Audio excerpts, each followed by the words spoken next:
dengan Wahyudin. Dia sudah kuliah sekarang dan akan selesai, tapi semuanya biaya kuliah dari SD sampai dia kuliah itu dicari sendiri, dari memulung, jualan, semuanya dia lakukan. Dan ternyata orang tuanya juga tidak bersekolah, dan dari 8 bersaudara hanya dia yang sekolahnya sampai setinggi ini, yang lain semuanya hanya sampai SD loh. Yang lainnya nggak mau sekolah loh. Waduh, luar Hebat biasa. banget. Ini kita pengen tahu lagi nih. Tadi katanya SMA ke kuliah punya jarak waktu akhirnya 3 tahun. Break dulu Tadinya, ya. tapi kenyataannya enggak jadi gitu. Ya, gimana ceritanya? Jadi waktu saya baru lulus kan saya bilang semakin tingkatnya tinggi, berarti kan saya semakin sulit lagi kan. Ketika saya lulus SMA, saya belum dapat ijazah, saya udah tulis proposal sama Allah, tapi saya tulis ada hitungan matematikanya sendiri. Saya bilang nih saya butuh kuliah berapa juta, saya bilang kayak gitu. Itu udah gambaran duit berapa juta, belum pernah megang kan. Saya bilang saya tulis kardus ini sekilo harganya berapa, terus aqua gelas kilonya berapa, kertas-kertas kilonya berapa, semua produk-produk yang saya pungutin tuh. Saya hitung harganya berapa, saya hitung berapa, tiba-tiba dikalkulasikan, ternyata total saya bilang, wah kira-kira nih gue harus ngumpulin sampah 3 truk. Aduh, saya bilang gitu. Harus ngumpulin 3 truk. Iya, saya bilang, akhirnya saya bilang, saya berpikir saya 3 tahun lagi kuliah, saya bilang gitu. Dan saya itu yakin, jadi setiap hari sebelum dapat ijazah, saya jalan. Kalau misalnya saya malas, aduh kalau saya malas nih saya 4 tahun kuliah lagi. Saya mulung, sampai ada orang nanya, jadi kuliah orang di kampung saya. Dia bilang, saya cuma bilang satu, manjada wajada, saya bilang gitu. Cuma nggak jawab panjang lebar, saya bilang barang siapa yang sungguh-sungguh pasti bisa. Walaupun 3 tahun yang penting saya kuliah, saya bilang gitu. Walaupun umur saya 30 tahun yang penting saya kuliah. Tapi karena saya ketika lagi mulung, saya berjalan.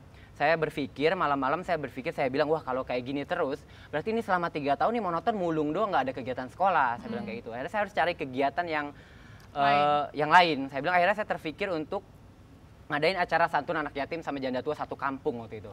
Akhirnya saya langsung berhenti mulung, saya taruh karung, saya data anak yatim sama janda tua satu kampung. Saya data semuanya, saya list, ternyata jumlahnya 100 lebih. Dan saya bilang targetkan saya harus santunin mereka 50.000 per orang. Walaupun dari situ kan saya jualan tuh. Akhirnya saya niatkan jualan gorengan selama berapa minggu itu. Saya niatkan sepeser pun dan 1 buah gorengan pun saya nggak akan makan, saya niatkan untuk disantuni. Dari hasil saya jualan, saya ajak teman-teman saya, ada Rizka ikut juga ke studio, kita dulu ngajarin lukis, saya ajak dia untuk, Rizka kan bisa lukis, ayo Rizka lukis tapi hari ini kita khusus sosial. Nah Wahyu biasa jualan gorengan, biasa jualan makanan, kita jual makanan khusus untuk sosial. Loh, justru kamu jadinya membantu orang nih, padahal kamu sendiri butuh biaya untuk kuliah. Terus akhirnya gimana ceritanya? Ya dibantu Rizka dan mamahnya Ibu Deti, alhamdulillah warga Taman Laguna tempat saya mulung. Nah akhirnya kita nih Ibu Deti keluarin uangnya, saya nggak tahu berapa untuk dia bikin donat segala macam.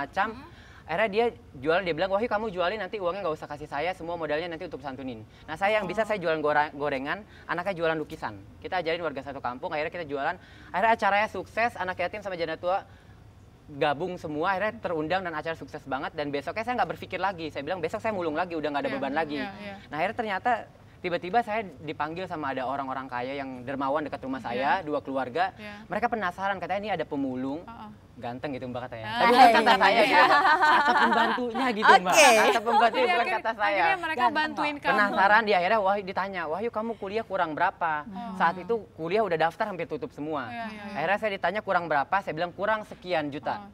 Akhirnya dibayarin. Akhirnya ya udah nanti ibu yang tutupin. Ya bu makasih banyak. Dari acara itu hikmahnya itu. Sebenarnya kamu pengen mimpinya apa sih sebenarnya? Saya ingin berguna, saya bermanfaat bagi diri saya, bagi keluarga saya dan bagi orang lain. Karena saya berjanji sama ibu saya bilang, Ma Wahyu ini hidup untuk saya sendiri, untuk keluarga saya dan untuk orang lain. Itu yang paling penting. Jadi selama apa yang bisa saya lakukan untuk orang lain itu akan saya lakukan. Karena saya juga bikin yayasan juga untuk anak-anak, untuk bantu orang-orang sakit. Buat yayasan sendiri juga. Iya, jadi saya punya fasilitas BlackBerry saya masuk kuliah. Kalau ada yang sakit saya foto, Fred. Saya bilang saya update di status nih ada orang butuh bantuan warga kali begini ini. Siapa yang mau bantu silahkan datang sendiri, jangan transfer ke saya nanti saya kaya kalian bingung pemulung kaya. Saya bilang gitu. Baik, tapi kamu pengen jadi S2 juga ya? Ya, saya kuliah insya Allah S2 pasti saya S2. Lanjut terus ya, tetap semangat terus. Semangat banget sekali. Sangat luar biasa ya. Tapi ini kita apa ya, banyak poin-poin penting yang kita ambil sini.